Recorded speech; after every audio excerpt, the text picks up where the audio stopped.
मोदी है तो मुमकिन है जी, मोदी है तो मुमकिन है। मैं एग्री विद, मोदी है तो मुमकिन है। और Modi has, I am telling you, the entire credit goes to the Modi to take India to the next level, period. Single handedly. तार साहब, इस वक्त जो एक इम्पॉर्टेंट खबर है जो कि साउथ एशिया और इंटरनेशनल पॉलिटिक्स पे इम्पैक्ट करेगी, वो ये है कि भारत के अंदर अभी कुछ 4 एक स्टेट्स में इलेक्शन हुए हैं। इन स्टेट्स में जो बीजेपी है, Bharatiya Janata party, prime minister Modi की, वो बड़ी लैंडस्लाइड विक्ट्री के साथ जो है वो जीत गई है। तार साहब, नरेंद्र मोदी जो हैं वो 2001 से लेके 2014 तक चीफ मिनिस्टर रहे। 2014 से लेके जो सिचुएशन नजर आ रही है कि अगर अगले साल एज एन चीफ एग्जेक्टिव 15 साल इंडिया का और 15 साल गुजरात का, तार साहब 73 इयर्स का ओल्ड बाबा जी हैं, लेकिन उनको ऐसा हाथ और पल्स है यूथ, जवानों पे, बूढ़ों पे, खवातीन पे। How do you see, how is it going to impact and affect the South Asian politics and international politics and the way he is going in that direction, sir? Cheema साहब, मैं समझता हूँ भारत की तरक्की का एक ये भी बहुत बड़ा सीक्रेट है, एक सिंसियर रजीम का। सिंसियर, मेरा जो एम्फेसिस होगा वो सिंसियर रजीम पे होगा।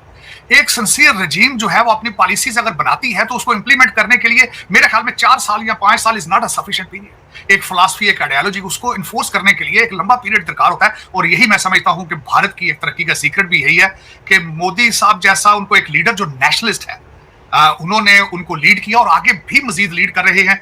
इकॉनमी 5वें नंबर पर है उनकी। मुझे अभी तक उनके अल्फाज याद है कि मैं गारंटी करता हूं that we will touch the number 3। अब मैं ये बताना चाहूंगा खासकर इलेक्शन के हवाले से कि बीजेपी जो है, और यहाँ Cheema sahab Madhya Pradesh, I always call Madhya Pradesh as my home state even then, क्योंकि जसदीप सिंह इज फ्रॉम मध्य प्रदेश। मैं हमेशा इंदौर जाता हूँ, अभी भी इस ट्रिप पर मैं when I am going to India I will be spending 2 days there. बल्कि मैं कभी एक ट्रेड डेलीगेशन के साथ गया था वहां पे। शरीफ फैमिली इज इन पॉलिटिक्स, वो भी बीजेपी से थे, वो भी उनके जो रिलेटिव है। लेकिन इसमें मैं बताना चाहूंगा कि ये it is not by coincidence, it's not by coincidence. इसमें मोदी साहब की एक वेरी सक्सेसफुल कैंपेन, उनके कामयाब इंटरनेशनल दौरे, उनकी इकोनॉमी, ग्लोबल साउथ को लीड करना, चंद्रयान, उसके बाद आदित्य 1, और उसके बाद तेजास पे जो आखिरी उन्होंने कैंपेन की है, तेजास में जाके जो फ्लाइट उनकी थी, मैं समझता हूं कि उसने, और फिर उन्होंने रियासतों में जहां जहां इलेक्शन थे उनमें खुद जाके उन्होंने दौरे किए हैं। और जिस तरीके से उन्होंने COP 28 के अंदर इंडिया को रिप्रेजेंट किया है, फ्रंट लाइन पे खड़े थे। एक साइड पर होस्ट थे, कतरी थे किंग, और दूसरी साइड पे जॉर्डेनियन किंग खड़े थे। और मैं समझता हूं कि Bharat is rising as a regional state. बल्कि अब तो मैंने जिस तरह बताया, रीजनल से आगे निकलकर, जब पिछली दफा टोनी ब्लिंकन भारत गए थे तो डॉक्टर जयशंकर ने उस प्रेस कॉन्फ्रेंस में कहा था, जो कि लगता अजीब सा था उस वक्त, उन्होंने उसमें कहा था कि America is not the only super power anymore. So basically Bharat जो है वो रीजनल पावर से निकलकर आगे trying to make their space among the top 5, जो जिनको कहा जाता है कि 5 बड़ी पावर्स हैं। तो मैं समझता हूं कि आज मोदी साहब जो हैं वो आज 6 बजे शाम अपने पार्टी के हेडक्वार्टर न्यू दिल्ली भी जाएंगे। आज मैं जब सुबह उठा हूं तो जो इंटरनेशनल मीडिया है उसमें ब्लूमबर्ग है, BBC है, अल जजीरा है, फ्रांस 24 है, वॉइस ऑफ अमेरिका है। लेकिन अफसोस के साथ है कि बॉर्डर के इस पार न्यू दिल्ली से 100 किलोमीटर के ऊपर किसी को कोई पता नहीं है कि रीजन में क्या हो रहा है।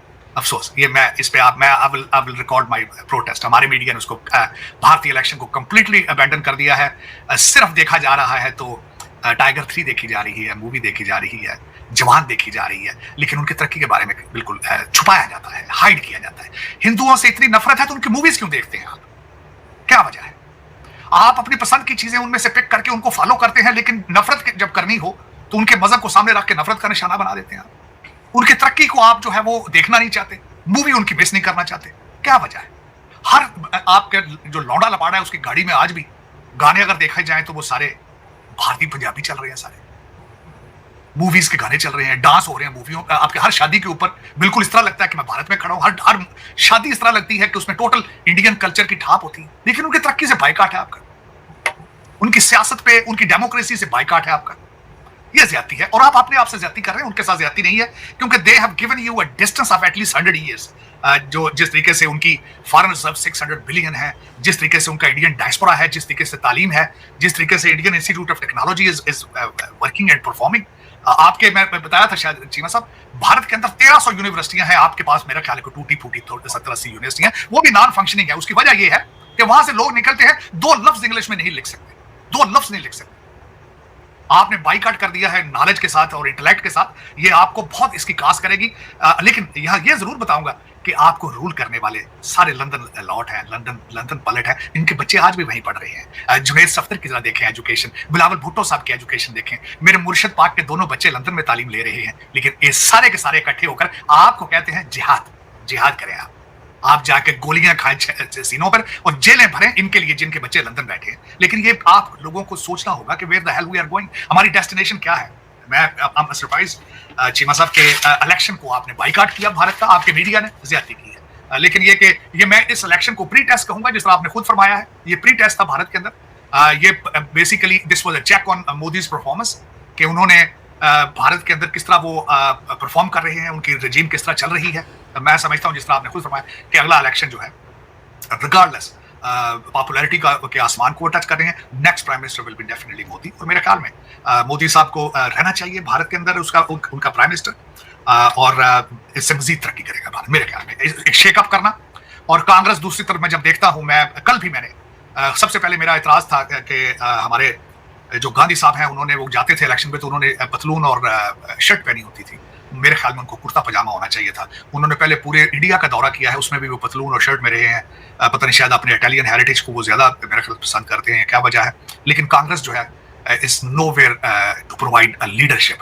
पर्सनैलिटी एक बहुत बड़ी चीज होती है, एक डिटर्मिनेशन, एक आपकी decision making, risk taking, many चीजें होती हैं, टीम बिल्डर, वो मैं दूसरी साइड पे कांग्रेस जो है दे आर बिहाइंड। इसमें अगर देखा जाए तो एक ये भी है, मैं मोदी साहब की जीत को एक उसका एंगल ये भी बताना चाहूंगा कि एक तो मोदी साहब की परफॉर्मेंस है, और दूसरा बड़े खुशकिस्मत है कि अपोजिशन बड़ी कमजोर है और अनऑर्गेनाइज्ड है। They are not people have no confidence on them. ये भी एक बहुत बड़ा एक एलिमेंट है कि दूसरी साइड पे मोदी जी की टक्कर की पर्सनैलिटी कोई नहीं। डॉक्टर साहब, ये बिल्कुल आप सही कह रहे हैं, मोदी जी की टक्कर की पर्सनैलिटी नहीं है। लेकिन मज़े की बात यह है कि कांग्रेस जो फॉर एग्जांपल छत्तीसगढ़, राजस्थान में कांग्रेस से उन्होंने कंट्रोल लिया है, मध्य प्रदेश में उन्होंने अपनी पोजीशन को बरकरार रखा है। क्वेश्चन ये आता है, एक हम सवाल करते हैं एंटी इनकम्बेंसी, मतलब मोदी साहब और उनकी पार्टी तो 10 साल से पावर में है, तो ये कांग्रेस क्यों अपना छत्तीसगढ़, राजस्थान जो है वो हार गई, और उनके बारे में कहा जाता है कि एंटी इनकम्बेंसी। क्या, जो मैं सवाल करना चाहता हूँ, ये जो इंडिया अपना एक ग्लोबल स्टेचर डेवलप कर रहा है, आपको याद है, मैं भी बहुत देर से ये कह रहा हूँ कि 2024 का इलेक्शन जो है वो इंडिया अपनी, मोदी साहब और इंडिया अपनी performance, global stature, global recognition, diaspora, इन चीज़ों पे लड़ेंगे कि अब India is a rising power, it's reclaiming. तो डू यू बिलीव कि ये जो नारा है कि India is reclaiming, reinventing itself, और अपनी वो जो आइडेंटिटी है कि जहाँ पे उसको क्लेम कर रहे हैं, ये नारा इंडिया के अंदर चला गया है। दिस इज वेयर वो कहते हैं कि हमें एक लीडर मिला है। डू यू थिंक ये जो आइडियाज़ है बेसिकली ये वो इम्पैक्ट कर रहे हैं इकोनॉमी, और इन चीज़ों की अपनी जगह पे ज़रूर वैल्यू है, लेकिन असल में the question of identity of Indian is जो कि प्राइम मिनिस्टर मोदी और वो वैल्यूज़ और heritage and culture and history, जिस तरह उन्होंने अपनी वो कांग्रेस का वो इफ्तिताह किया जो नई पार्लियामेंट की बिल्डिंग का, तो did it in a traditional way. Do you think ये मैसेज अंदर चला गया आवाम के? बिल्कुल, इसमें देखें चीमा साहब, ये दोनों जो आइडियाज हैं they are interconnected to each other. उसकी वजह ये है कि आप अपना तशख्खुस जो है, जब तक आप इकानमी आप नहीं अपनी आपके ग्रिप में होगी, अगर आपके 600 बिलियन फॉरेन रिजर्व नहीं होंगे तो आपकी आइडेंटिटी को किस तरह रिकॉग्नाइज किया जाएगा, आपकी सुप्रीमेसी को किस तरह एक्सेप्ट किया जाएगा। अगर आप चंद्रयान जो नाम बनाते हैं, अगर आप आदित्य ना बनाएं, अगर आप टेस्ला को वहां पे असेंबल ना करें, अगर आप एप्पल ना बनाएं, आप अगर वहां पे दुनिया की फार्मेसी बिल्ड ना करें, तो तशख्खुस किस तरह होगा। और मैं इसमें बिल्कुल एग्री करूंगा कि भारत का रोल सिविलाइजेशन के लिहाज से अगर देखा जाए, हमने तो खैर नाराजगी में आके उनको पढ़ना छोड़ दिया ना, अपनी हिस्ट्री, अपने हेरिटेज को डिनाई कर दिया है। अगर आप चाणक्य के बारे में पढ़ें, आप उनकी सिविलाइजेशन के बारे में पढ़ें, आप टेक्सला यूनिवर्सिटी के बारे में पढ़ें, आप इंडस सिविलाइजेशन के बारे में पढ़ें, तो आप हैरान हो जाएंगे कि दुनिया की oldest strong and civilised nation थी। और मेरे ख्याल में ये टाइटल, और उसके बाद तो खैर ये हुआ कि पहले आके ग्रीक आए, अलेक्जेंडर आए, और उसके बाद फिर इन्वेडर्स ने लाइन लगा दी है, चाहे वो पठान आए हैं, चाहे तरकश आए हैं, चाहे ब्रिटिश आए हैं। मेरे ख्याल में ये एक हिस्ट्री इज रिपीटिंग, और मैं समझता हूं कि ये ना सिर्फ, बल्कि मैं तो इस लेवल तक जाता हूं कि they are taking the revenge of the colonialism of regardless British और colonialism of Mughals and destruction by all of these invaders. मैं समझता हूं this is the best revenge. मैंने जिस तरह आपको पहले एक दफा कहा था, इससे बड़ा रिवेंज क्या होगा कि चंद्रयान कोई ऊपर भेजने वाले चांद के ऊपर, उनका नाम ही सोमनाथ है। तो मैं समझता हूं कि ये एक लेकिन इसके पीछे मैं बार बार जो कहूंगा, मैं जब चाणक्य सिविलाइजेशन, चाणक्य जब मैं अर्थशास्त्र भी पढ़ता हूं, तो उसमें भी सबसे बड़ा सीक्रेट यही है, नॉलेज। जब आर्यन यहाँ पे आए थे शिफ्ट होकर, तो विद्या की किताबें उनके साथ थी।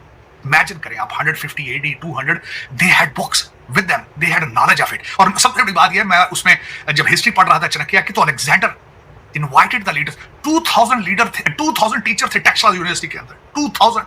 और Alexander was fascinated by their knowledge and there wisdom, और उसने इनवाइट किया था इन लोग उनके टीचर्स को। और उसने अपनी जब एपेटाइट बताई थी कि I want to learn your knowledge, तो किसी टीचर ने कहा था कि यू हैव टू, पहले ये अपने कपड़े उतारो, जो तुमने एक शहनशाही कपड़े जो सिल्क पहना है, हमारे जैसे कपड़े पहन कर आओ, ताकि हम तुम्हें बता सकें व्हाट इज नॉलेज। और उसने इस डिस्कशन पे गुस्सा करके उन लोगों को कहा था कि इनको जिंदा जला दिया जाए, और उसमें Chanakya somehow ran away from there. लेकिन मैं ये कहना चाहता हूं कि अलेक्जेंडर, जिसके बहुत बड़े बड़े टीचर थे, जब he was fascinated by the Tesla and the Chanakya knowledge and everything सारा, तो उसमें अगर देखा जाए उसको रिक्लेम करना चाहिए, उसको उस पर प्राइड होनी चाहिए हमारी। और मैं समझता हूं अगर ये हो रहा है तो इस रीजन के लिए बहुत अच्छा है, मुझे फख्र है इस चीज पे, होना चाहिए रिगार्डलेस। ये नफरतों से आपको आगे निकलना होगा चीमा साहब। मैं हमेशा देखिए, नॉलेज का कोई मजहब नहीं होता, साइंस का कोई मजहब नहीं होता। मैं आप नाराज है दुनिया से तो आपकी गलती है। कंप्यूटर का क्या मजहब है? मजहब है कंप्यूटर का, लेकिन आपने बना दिया, ये ज्यादती है। आप चाणक्य को जिस नजर से देखते हैं, आपने उसको रिलीजियस टच दे दिया है। मैं उसको साइंस का टच देता हूं, मैं उसको विजडम और नॉलेज का टच देता हूं चाणक्य को। लेकिन ये कि इसमें आपको, आप जब कहते हैं ना सोच बदलो पाकिस्तान बदलो, जिस तरह उधर तो नारा लग रहा है कि सोच बदलो भारत बदलो, ये आपको भी इस नारे पे काम करना होगा। इसके बगैर गुजारा नहीं है चीमा साहब। आपको इन चीजों से आगे बढ़ना होगा। मैंने जिस तरह पहले आपको, आप दुनिया से नाराज है, क्यों नाराज है आप सारी दुनिया से बाइकाट कर दिया आपने, क्यों किया है आपने? हालांकि आपको बच्चों को, आपको सारे बताने वाले सारे लंदन वासी हैं, ये भी नहीं आप सोचते। एटलीस्ट यही सोचें आप कि जो रूलिंग आपकी एलीट है, उनके तो दौरे खत्म हुए कभी लंदन के। ये आपका, this is what it is. और वाहिद मेरी मादरे मिल्लत एक वाहिद मुल्क मैं समझता हूं, होंगे कई अफ्रीकन कंट्रीज भी होंगे, इसमें कोई शक नहीं है, जो 76 साल से खराब पे चल रहा है, 76 साल से, और नो रिलीफ इन साइट। और चलाने वाले सारे जो है वो ऑक्सफोर्ड और हार्वर्ड ग्रेजुएट है। इससे बड़ी सितम जरीफी क्या होगी कि मैं अगर किसी को मिसाल दूं आज कि यार किसी आप पाकिस्तानी लीडर को बताओ कि सिंगापुर को किस तरह बनाया था प्राइम मिनिस्टर ली ने, तो वो तो उसकी 18 किताबें उन्होंने पढ़ी होंगी ऑक्सफोर्ड में। लेकिन वो कहते हैं शर्म हमको मगर नहीं आती। फिर उसका हल तो कोई नहीं, उसका हल क्या है जी? तो साहब, मैं एक सवाल आपसे करना चाहता हूं। आपने कहा कि आपने दुनिया का बायकॉट किया हुआ है। मैं इस बात को, मुझे समझ आ रही है। आज पाकिस्तान में जो बड़ी खबर है ना, वो ये है कि वो प्रोडक्ट्स जो इजराइल बनाता है उनका बायकॉट करें। ठीक है, हम गजा पे ज्यादा फोकस कर रहे हैं। अपने खित्ते को हम ना एम्ब्रेस करते हैं, ना ओन करते हैं, ना अपने कल्चरल हेरिटेज, ना वैल्यूज इस खित्ते की ओन करते हैं। ये हम गजा से ज्यादा हमारी, मैं ये नहीं कहता कि जो इजराइल वहां पे जेनोसाइड कर रहा है, we are totally we support the inhuman act है, जो डिसप्रोपोर्शनेट वायलेंस का इस्तेमाल हो रहा है, और जिस तरह हते सिविलियंस को मारा जा रहा है। आर्म्ड स्ट्रगल चलो ठीक है, रिस्पॉन्ड करे Israel, but the question is कि तार साहब, हमारा ध्यान गजा में है, हम खिते का क्यों नहीं समझना चाह रहे? आपने मीडिया का जिक्र किया कि ब्लूमबर्ग बात कर रहा है, बीबीसी बात कर रहा है, हमारा मीडिया, हम लोग for the sake of understanding, आप नफरत करें करनी है आप, but for the sake of understanding, for knowing what's going on in the region, हमें इंडिया की एग्जांपल या बांग्लादेश की एग्जांपल जो है उसके ऊपर डिस्कशन तो करनी चाहिए। ये भी नहीं की जा रही। ये किस चीज का गुस्सा था साहब? शर्मिंदगी है क्या है? नहीं चीमा साहब, मैं बताना चाहूंगा कि मेरे मौलवी जो हैं, ये जो सारे अनएजुकेटेड मौलवी हैं, कोका कोला निकाल के तोड़ रहे हैं बाहर। ठीक है चीमा साहब, इनको कहीं फेसबुक का भी बाइकाट करें फिर। वो Zuckerberg is a Jewish fellow. और कोका कोला फाउंडेशन, आपको जो आप रिसेंट आपको एक नया तोहफा मिल रहा है लंदन प्रॉपर्टी के लिए, 77.8 मिलियन का रीच आज पाकिस्तान, उसमें से $5 मिलियन कोका कोला फाउंडेशन दे रहा है यूएसएड के हवाले से। उसका भी बाइकाट करें फिर। लेकिन ये बाइकाट के नारे सिर्फ सड़कों के लिए लगवाते हैं, ये सड़कों के लिए लगवाए जाते हैं। आप पिछले मेरे ख्याल में 30-35 साल से अमेरिकन टुकड़ों में पल रहे हैं, जब से रशिया अफगानिस्तान आया था। लेकिन मेरे मुर्शद ने 55 जलसे किए हैं एंटी अमेरिकन सेंटीमेंट के ऊपर। 55 जलसे। बाइकाट करो अमेरिका का यार, वैसे ही बंद कराओ, ठीक है, तुम्हें नहीं सूट करता बंद करो यार। लेकिन ये कि नहीं, पैसे लेने के लिए हम ठीक है आपके साथ हैं, लेकिन आप वैसे हम नारों के लिए आपके खिलाफ हैं। और दूसरा चीमा साहब, मैं आपसे पूछूं, आप किससे राजी हैं यार? आपने सी पैक बनवा के चाइना के साथ भी नाराज हैं आज आप। अफगानिस्तान के लिए आपने तबाह कर दिया अपना मुल्क है, आज वो भारत के साथ फिर लबी डबी, वो उनके साथ है सारा कुछ। आपको उन्होंने, आप पे एतमाद नहीं करते, आपको आप मैच के अंदर कुर्सियां उठा के मारते, गालियां देते हैं आपको। आप राजी किससे हैं? कभी 25 करोड़ लोगों से पूछें कि यार तुसी किदे नाराजी हो? बंगालियां ना तुसी रेंजो, चाइना ना तुसी रेंजो, अमेरिका दा एंटी सेंटीमेंट है, इंडिया ने तुसी आंदे हो हिंदू ने काफिर ने मारो। किसके साथ राजी हो? मुझे को वो ऐसा है कंट्री मुल्क जिसके आप साथ राजी हो और आपका डॉलर इंटरेस्ट उनके साथ इन्वॉल्व ना हो। मेरी मुझे तो कोई नजर नहीं आ रहा है। आप अपने आप से नाराज हैं चीमा साहब, आप किसी से नाराजगी से आप क्या उनका बिगाड़ लेंगे? आज की खबर मैं बताना चाहता हूँ, अफगानिस्तान के नई दिल्ली के अंदर ऑपरेशन अपना शुरू करने लगे, अपना एम्बेसी खोलने लगे। और मैं जब खबर पढ़ रहा था वहां उनकी, तो वो पहले ही मुंबई और हैदराबाद में उनके कौंसल जनरल काम कर रहे हैं पहले। और इंडिया सबसे पहले, ये ब्लूमबर्ग की खबर है, ब्लूमबर्ग ने कहा है कि India is getting closer to Afghanistan to protect their investment. और दूसरी सबसे बड़ी वजह उन्होंने बताई है कि रशिया और चाइना उनके करीब होता जा रहा है और उसमें India doesn't want to left out. आप कहां खड़े हैं? आपने कौन सी एफर्ट कर रहे हैं अफगानिस्तान के साथ रिलेशन या डायलॉग या कुछ भी करने के लिए? टीटीपी मार दी पे जुतियां तो ये बोला पे। आज भी चलास के अंदर क्या वाकया हुआ है? बस के ऊपर 8 बंदे मारे गए और वो चलास कहां है? सी पैक के ऊपर है। चीमा साहब आप क्यों नहीं सीरियस अपने मुल्क के लिए? मैं ये पूछना चाहता हूं, आप क्या चाहते हैं क्या है? उन तक दुनिया भी सोच सोच के परेशान होगी, कहते यार कैसी कौम है यार। मैंने आपको कल परसों कहा था कि इस्लामिक इमिग्रेशन पे तो अब दुनिया लेट गई है, माफिया मांग रही है आपसे। वो कह रहा खुदा का डोनाल्ड ट्रंप की बात सुन ले। वो कहना सी अगले इस इलेक्शन में उन्होंने कहा मैं आया तो जो स्टूडेंट जो जलसे निकाल रहे हैं मैं इनके वीजे कैंसिल करके डिपोर्ट करूंगा इनको। करना चाहिए उनको, क्यों नहीं करना चाहिए? If you don't agree with an American ideology, what the hell you doing here to begin with? लेकिन अब दुनिया माफिया मांग रही है, क्यों? क्या वजह है? Why you are not workable people anymore? क्या वजह है? मैं अगले दिन हिस्ट्री पढ़ रहा था, ये आज की बात नहीं है चीमा साहब। जब से बगदाद टूटा था, मैं बगदाद के बारे में पढ़ के I was very much inspired by them। उसको कहा जाता था बैतुल हिकमत। 100 ऊंटों के ऊपर मामूर रशीद किताबें इंपोर्ट करता था पढ़ने के लिए, किस तरीके से ट्रांसलेट की जाती थी, मैं उसके बारे में पढ़ रहा था प्रोसेस उसका। एक बंदा किताब पढ़ता था, नीचे लाइन लगी होती थी ट्रांसलेटर्स की। उसके बाद आप नाराज ऐसे हुए हैं इल्म के साथ, और आप आज चाहते हैं कि दुनिया जो है 600 सेंचुरी में चली जाए। दुनिया हम गारों में रहे, खोते दे फिरी से सुनिया और गलियां दे विच रांझा यार पे। पता नहीं यार क्या वजह है, लेकिन हाँ एक बात जरूर है कि जो बच्चा पाकिस्तान में पैदा होता है खाब लंदन और टोरंटो के देखता है। रूलिंग पार्टी और सीएसएस अफसर ਤੁਹਾਡੇ ਜਿਹੜੇ ਨੇ मिडिल क्लास तो आए होंगे ਜਿਹੜੇ, ਉਹਨਾਂ ਦੇ भी खाब लंदन से टोरंटो। पता नहीं फिर मैं चीमा साहब इस पे मैं क्या बताऊं आपको कि आप किस अपने आप को धोखा दे रहे हैं, किसी और को धोखा दे रहे हैं, आप क्या कर रहे हैं, आप किधर जाना चाहते हैं? मैं आई विश कि मुझे कोई बंदा सेंसिबल मुझे गाइड करे कि नहीं you are wrong, we are on the right track. अब मुर्शद मुझे कल किसी ने कहा था, किसी ने कल मुझे थोड़ा सा कई जज्बाती है लौंडे लपाड़े, उन्होंने कहा एक वाहिद बंदा है जो 25 करोड़ लोगों के लिए जेल में बैठा है तो वो कुर्बानी दे रहा है। मैं क्या सिर्फ 2 चीज़ों का जवाब तुम दे दे, अरेस्ट माई केस। मैं क्या बुजदार एक्सप्लेन कर दे तो मैं आगे गल कर दे ही नहीं, मैं बोलते ही नहीं यार, छड़ देता। बुजदार प्लस लैन दा जो उन्होंने और पार्टी अपनी उन्होंने पेस पार्टी लीज पे देती है, तो हुण वो नवा जड़ा आया जी पाइया गोर साहब पार्टी लीज पे दे दी उन्होंने। इत्तेजाज असल का शकील है वो, इत्तेजाज को जाके और खोसा साहब दा मुरीद है वो भी, मेरे वो सारा पेस पार्टी आ गई ना। अच्छा दुनिया को कहना जी इलेक्शन मैं कहना फेयर कहता जी, दूसरी कहते सारे दूसरी सारी पार्टियों के बारे में मेरे मुर्शद सारी जिंदगी फरमाते रहे ये मौरूसी सियासत है। इतने डमी क्यों खिला लिया जी? वो एसएम बाबर आया सी तो उन्होंने क्यों नहीं इन्फॉर्मेशन दी वोटर लिस्ट क्यों नहीं दी उन्होंने? बस चीमा साहब ये आपकी बदकिस्मतियां हैं, आपकी बदकिस्मतियां हैं, इसके बारे में और मैं क्या कहूं इसके बारे में। तार साहब फिर इसमें थोड़ा सा इस पे भी एनालिसिस करें कि political stability, civilian supremacy, continuity that page of. अभी मैं देख रहा था कि एक इंडिया टुडे ने इस इलेक्शन से पहले एक रिजल्ट कराया, एक पोल करवाया जिसमें 52% लोग चाहते थे कि 10 साल गुजरने के बाद मोदी के 52% लोग चाहते थे कि मोदी जो है he should lead the country. 52% age पर इंडिया टुडे एक मैगजीन है वो उसका सर्वे कराते हैं।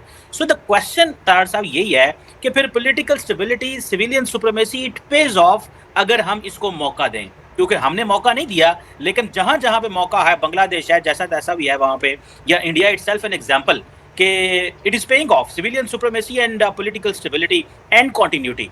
हमने जो 240 मिलियन लोगों पे तजर्बे किए हैं, कभी कुछ आ जाता है कभी कुछ आ जाता है, डू यू बिलीव कि हमने we have learned our lesson, या डू यू बिलीव कि हम जो है वो अभी कुछ वक्त हमें लगेगा समझने में, क्योंकि ऐसा आंखें बंद की थी ने इधरों सच्चे पास जी बस उसमें मैं आज के अगर current under the current circumstances globally as being a student of political science जो मेरी ऑब्जर्वेशन है कि डेमोक्रेसी की सबसे बड़ी डिक्लाइन जो है ना वो वीक सिस्टम्स है। वीक सिस्टम से मुराद कोलिशन गवर्नमेंट्स जो होती हैं, एक 2/3 मेजॉरिटी ना होना, पूरा फुल मैंडेट ना होना, उससे बेहतर है आजकल जो चल रहा है, जो नया ट्रेंड आ रहा है, अथॉरिटेरियनिज्म आ रहा है।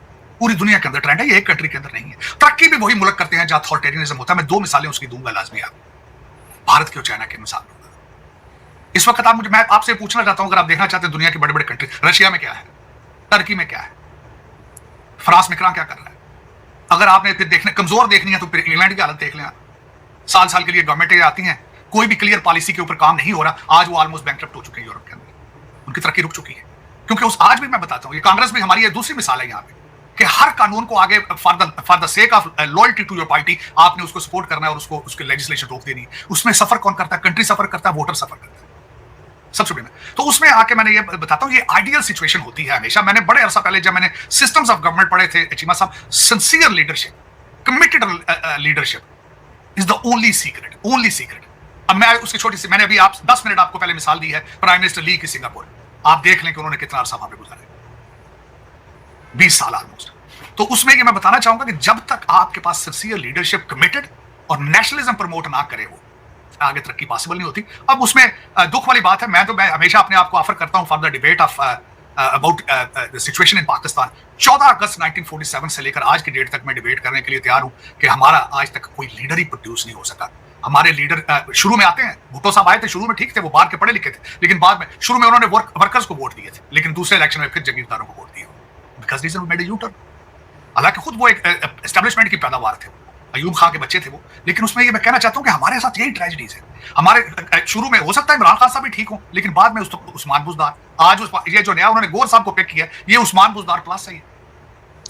तो फिर इसमें रिलीफ कहां से आएगी? फरिश्ते बंदे को नहीं मिला इमरान खान को। नहीं, बंदे मिलते हैं, बंदों से डरते हैं, बंदे मिलते हैं, बंदों से डरते हैं, पार्टी ना हाथों निकल जाए, ये बात। अपना कॉन्फिडेंस नहीं है, अपनी लीडरशिप, अपनी पर्सनैलिटी में एतमाद नहीं है, और दूजा खुदा ते फेथ कोई नहीं, मौत कोई नहीं, मौत का डर कोई नहीं। देखिए, अगर इनके हाथ से पार्टी निकलनी है तो वो रोक सकता है, सिंपल इसी बात का उनको यकीन नहीं है।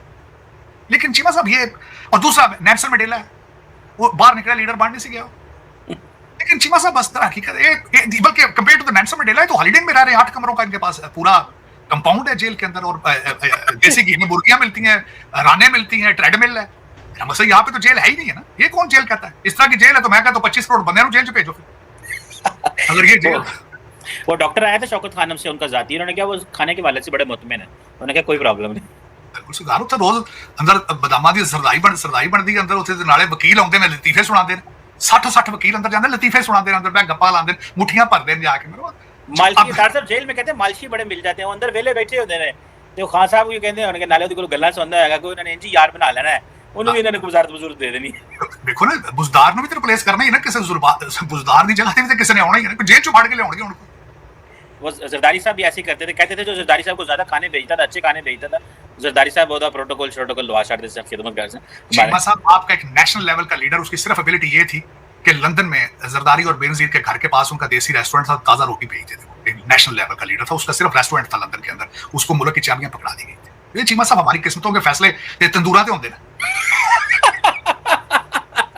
वाह वाह वाह ज़ाहिर साहब, बात तो सही है, किस्मत ਇਹਦਾ मतलब है जिथे जिथे लीडर है तंदूर पीछे पीछे जरा तंदूर ला लो, तंदूर ला लो, ਤੁਸੀਂ चीफ मिनिस्टर बन जाना, जैसे बड़ी पर्सनैलिटी ਦੇ ਕੋਲ तंदूर ला लो, तो क्या बात है, ताजी रोटी का तो मुल्ल ही कोई नहीं। सही कह रहे हैं दार साहब, बात तो सही है कि ये जो हमारी किस्मत के फैसले हैं वो ऐसे ही होते हैं कि कौन लीडर की खिदमत ज़्यादा कर लेता है, कौन कुर्ते भेज देता है, कौन जूतियाँ भेज देता है, कौन इस तरह कर लेता है। उधर देखें वो मैंने आज कहा कि वो नरेंद्र मोदी ने कहा कि मैं वो BA पास हूँ, BA भी नहीं किया हुआ, तो मुझे कई दोस्तों के मैसेज आ गए, उन्होंने कहा नहीं जी नहीं, उन्होंने ग्रेजुएट किया हुआ है। तो क्वेश्चन ये है कि एक बिल्कुल सादा बंदा जो है उसने भारत की किस्मत बदल के रख दी है, ठीक है जी, और हमें जो है वो समझ नहीं आ रही कि हमने क्या करना है। सारी बात है, उनको इंटरफेयर नहीं किया गया, उनको जेलों में नहीं डाला गया, उनको हमने ये नहीं कहा कि तुम ऐसे करो और वैसे करो, निज़ाम को उन्होंने चलने दिया, तो आज उनके सामने रिजल्ट। और तार साहब, जितनी बड़ी इंडिया आबादी थी वो तो तजर्बा कर भी नहीं सकते होते, तो अफरा तफरी माजानी से तजर्बे होते जिस तरह हमारे यहाँ तजर्बे हुए। हम तो छोटी आबादी थे। लेट्स सी इसमें आइंदा हमें कोई सबक मिलता है अगले। मोदी है तो मुमकिन है जी, मोदी है तो मुमकिन है, मैं एग्री, मोदी है तो मुमकिन है। और Modi has, I'm telling you, the entire credit goes to the Modi to take India to the next level. Period. Single hand. और टीम बिल्डिंग का उनका है, ग्रिप है सब्जेक्ट के ऊपर, ग्रिप है इंडिया के ऊपर। मैं देखिए, नेगेटिव फरिश्ता कोई भी नहीं है, हर एक के अंदर खामियां होती हैं, लेकिन look at the result, bottom line देखें ना आप।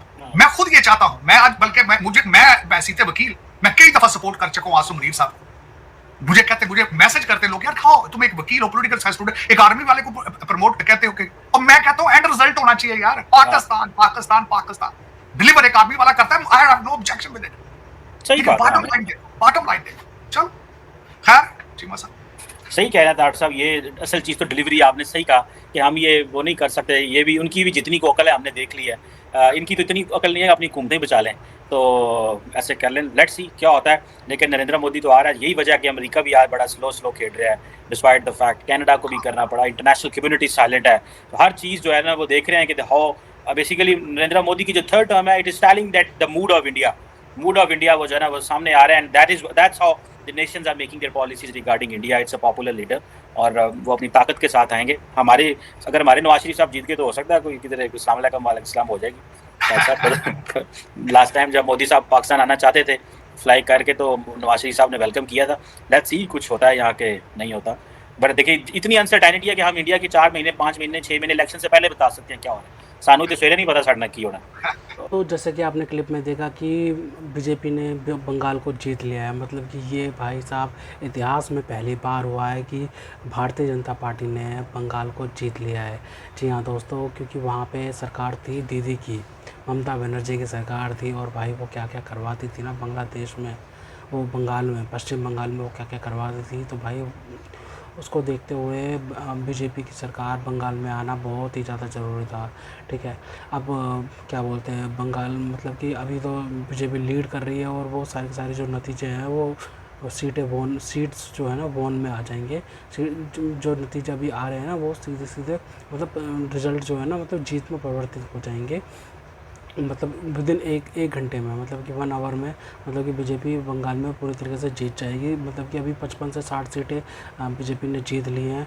ठीक है, और क्या बोलते हैं, बची हुई सीटों पे लीड कर रही है बीजेपी, कम से कम 150 सीटों पे और लीड कर रही है। इसका मतलब है कि भाई 200 तक पहुंच जाएगी बीजेपी, या 200 पार पहुंच जाएगी। और मतलब कि सरकार बनाने के लिए सिर्फ 150 सीट चाहिए थी। ठीक है, 150 160 कुछ सीट चाहिए थी, जो कि भाई बीजेपी आराम से जीत जाएगी। ठीक है भाई साहब, मतलब 200 सीट जीत जाएगी। तो भाई बिना किसी गठबंधन के बीजेपी सरकार मतलब कि भाई अपनी बलबूते पर सरकार बना लेगी। ये बीजेपी की मतलब कि भाई 2014 से स्ट्रेटजी चल रही है भाई, जब से पीएम मोदी प्रधानमंत्री कुर्सी पर बैठे ना 2014 में, तब से ये स्ट्रेटजी चल रही है कि भाई किसी ना किसी तरीके से बंगाल को जीता जाए। जी हाँ पर दोस्तों, बंगाल को जीतना मतलब कि ऐसा है कि भाई मतलब कि भाई पूरे भारतवर्ष पे राज करना। ठीक है, पूरे भारतवर्ष जीत लेना भाई। बीजेपी की सरकार भाई मतलब कि भाई नॉर्दर्न इंडिया में तो भाई मतलब कि अच्छे तरीके से आ चुकी है। ठीक है, और उसके बाद भाई अब जो बचा हुआ जो मतलब कि ईस्टर्न एरिया है, जो भारत का ईस्टर्न एरिया है और साउदर्न एरिया है, वहाँ पे बीजेपी को अब मतलब कि और मेहनत करनी पड़ेगी। क्या बोलते हैं, नॉर्थ ईस्ट में तो बीजेपी आ चुकी है और नॉर्थ में भी बीजेपी है, लेकिन भाई क्या बोलते हैं साउथ में बीजेपी बहुत कम है, जो कि भाई भारत के अंदर आनी चाहिए। पुडुचेरी, असम में तो जीत चुकी है बीजेपी, मतलब कि रिजल्ट घोषित हो चुके हैं। पुडुचेरी में भी जीत चुकी है, और क्या बोलते हैं पश्चिम बंगाल में 55 से 60 सीटें जीत चुकी है बीजेपी, और मतलब कि 150 सीटों पर लीड बना रखी है बीजेपी ने, यानी कि मतलब कि 99% बीजेपी जीत चुकी है। पश्चिम बंगाल में बीजेपी की सरकार बनने वाली है, और लगभग 6:30 से 7 बजे के बीच में पीएम मोदी क्या बोलते हैं पश्चिम बंगाल के बीजेपी हेडक्वार्टर में क्या बोलते हैं एड्रेस करेंगे। ठीक है, बीजेपी वर्कर्स को। ठीक है, बंगाल में बीजेपी वर्कर्स जो हैं बीजेपी नेताओं को उनको एड्रेस करेंगे पीएम मोदी। और भाई मतलब कि भाई बहुत क्या बोलते हैं बहुत खुशी की बात है कि भाई पश्चिम बंगाल में भी बीजेपी की सरकार बन रही है। ये भाई बहुत अच्छी बात है भाई, भारत के लिए बहुत अच्छी बात है, क्योंकि भाई वहाँ से जो इलीगल बांग्लादेशी जो हैं वो भारत के अंदर आ जाते थे, और उसके बाद भाई साहब मतलब कि वहाँ पे उनको आधार कार्ड भी मिल जाता था, पता नहीं कैसे मिलता था। मतलब कि जो सरकार जो है ना ममता बनर्जी की सपोर्ट करती थी, उनको टीएमसी के गुंडे जो थे भाई वो धमकाते थे हिंदुओं को कि भाई मतलब कि वोट मत डालना। अभी हमने सारी न्यूज़ देखी है भाई साहब, सारी बातें देखी है भाई साहब। कोई भी मतलब कि क्या बोलते हैं दुकान वाला या सब्जी वाला, ठीक है, फ्रूट वाला, कोई भी बात करने से डरता है भाई साहब। मतलब कि भाई टीएमसी के गुंडे आ गए तो भाई, क्योंकि भाई साहब क्या बोलते हैं लोग तो ये सोचते हैं कि भाई बीजेपी वाले तो अभी हैं, फिर बाद में फिर चले जाएंगे, फिर हमें कौन बचाएगा। तो भाई इस बार के लिए ना भाई मतलब कि लगभग 2.5 लाख क्या बोलते हैं सीआरपीएफ के रिजर्व्स क्या बोलते हैं पश्चिम बंगाल में भेजे थे सेंट्रल गवर्नमेंट ने, ठीक है, कि वहाँ पे कोई भी मतलब कि लड़ाई झगड़ा नहीं होना चाहिए पोलिंग बूथ पर। भाई जैसे कि भाई मतलब कि इतने अच्छे स्ट्रैटेजी तरीके से मतलब कि वहाँ पे सीआरपीएफ के जवान भेजे गए और उन्होंने इतने अच्छे तरीके से संभाल लिए सारी की सारी घटना, कोई भी घटना होने से इतने अच्छे तरीके से उन्होंने रोक लिया। ये भाई काबिल तारीफ बात है कि भाई मतलब पश्चिम बंगाल में जो जहाँ पे इलेक्शन जो है धांधली होती थी खूब ज़्यादा, मतलब कि भाई किसी न किसी की जान जाती थी, किसी न किसी को कोई ना कोई घायल होता था। वहाँ पे भाई इतने अच्छे तरीके से इलेक्शन करवा भी दिए और भाई रिजल्ट्स भी हमारे सामने आ गए हैं, ठीक है। और मतलब कि बस 1 घंटा और है, 1 घंटे के अंदर पूरे मतलब कि पश्चिम बंगाल का पूरा रिज़ल्ट घोषित हो जाएगा, ठीक है। क्या बोलते हैं बीजेपी भाई 60 सीटों से आगे चल रही है और क्या बोलते हैं टीएमसी की पार्टी 24 सीटें जीत पाई है, ठीक है, 24 सीटें जीत पाई है और वो कुछ 50-55 सीट पे आगे चल रहे हैं, मतलब कि वो अंडर 100 सिमट जाएंगे। टीएमसी है ना जो 90 to 80 सीट पर सिमट जाएगी, ठीक है। और भारतीय जनता पार्टी जो है वो 200 का आंकड़ा छू लेगी और भाई साहब 150 से 160 के बीच में चाहिए, क्या बोलते हैं 150 से 160 सीटें चाहिए गवर्नमेंट बनाने के लिए, जो कि भाई आराम से बनाते हुए दिख रही है बीजेपी भारतीय जनता पार्टी, ठीक है भाई साहब। क्या बोलते हैं स्वर्गीय अटल बिहारी वाजपेयी जी ने मतलब कि बोला था कि भाई क्या बोलते हैं अंधेरा हटेगा कमल खिलेगा, सूरज उगेगा कमल खिलेगा, भाई साहब ये नारा दिया था उन्होंने। भाई ये मतलब कि भाई एकदम सच साबित हो रहा है। भाई कमल का फूल जो है ना वो कीचड़ में ही खिलता है, भाई ये एकदम सही बात है भाई साहब। अब जो मतलब कि जो खिला है ना कमल भाई साहब वो खिल गया है भाई साहब अच्छे तरीके से, टीएमसी की कीचड़ में भाई साहब कमल खिल गया है भाई, ठीक है। और कमल खिलने से भाई पश्चिम बंगाल में अब मतलब कि जो इलीगल बांग्लादेशी से है ना भाई जो घुस जाते हैं भाई साहब उनको अब निकाला जाएगा एसआईआर के थ्रू भाई साहब। अब मतलब कि अभियान चलेगा और सिविल कोड भी लगाया जाएगा भाई पश्चिम बंगाल में। तो सिविल कोड मतलब लगाना ना बहुत ज़्यादा ज़रूरी बन चुका है भाई पश्चिम बंगाल में, ठीक है। पश्चिम बंगाल में बहुत ज़्यादा ज़रूरी बन चुका है भाई। मतलब कि बीजेपी पार्टी जहाँ पे मतलब कहते थे कि बीजेपी तो आ ही नहीं सकती, बीजेपी आ ही नहीं सकती, भाई बीजेपी ने दिल्ली भी जीत के दिखाई, दिल्ली भी जीत के दिखाई, ठीक है।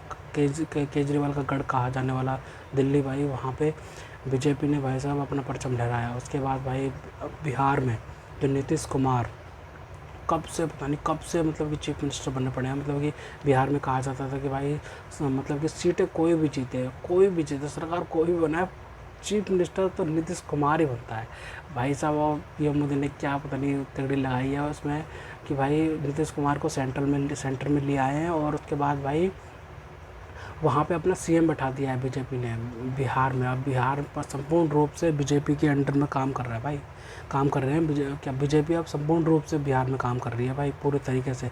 कोई गठबंधन की बात नहीं है, मतलब कि वैसे तो गठबंधन हो रखा है लेकिन भाई बीजेपी का सीएम बैठ गया है बिहार में और अब चीफ मिनिस्टर बैठेगा बीजेपी का क्या बोलते हैं पश्चिम बंगाल में, जो कि भाई बहुत अच्छी बात होगी भाई भारत के लिए, ठीक है भाई साहब। भारत के अंदर स्टेबल गवर्नमेंट आना बहुत अच्छी बात है भाई साहब। ममता दीदी जो भाई साहब धमकियाँ देती थी हिंदुओं को, लगभग धमकियाँ देती थी कि भाई साहब मतलब कि वो काफिर हैं, ये लड़ते हैं, ये मरते हैं, ऐसे करके उन्होंने कुछ बात बोली थी जो कि भाई साहब बहुत ज़्यादा वायरल हुई थी। और भाई साहब ठीक है अब हिंदू को भी पता चल चुका है कि भाई हिंदू के लिए काम कौन करेगा, हिंदू की बात कौन सुनेगा, वो बीजेपी सुनेगी, ठीक है भाई साहब। मैं तो कहता हूँ भाई अगर तुम्हें बीजेपी को वोट नहीं देना तो कोई अल्टरनेटिव पार्टी वैसे ढूंढो जो कि भाई हिंदू की बात करे, क्योंकि भाई साहब भारत के अंदर हिंदुओं की बात नहीं होगी तो कहाँ होगी, ठीक है, कहाँ होगी भाई साहब। अगर भाई साहब अगर कांग्रेस पार्टी या फिर तृणमूल पार्टी भी जो कांग्रेस की तृणमूल पार्टी है वो जो ममता दीदी की है, अगर वो भी हिंदुओं की बात करते हैं भाई साहब, हिंदुओं को आगे बढ़ाने की बात करते हैं, हिंदुओं को सेव करते हैं, तो भाई हम तो उनको भी वोट दे देंगे,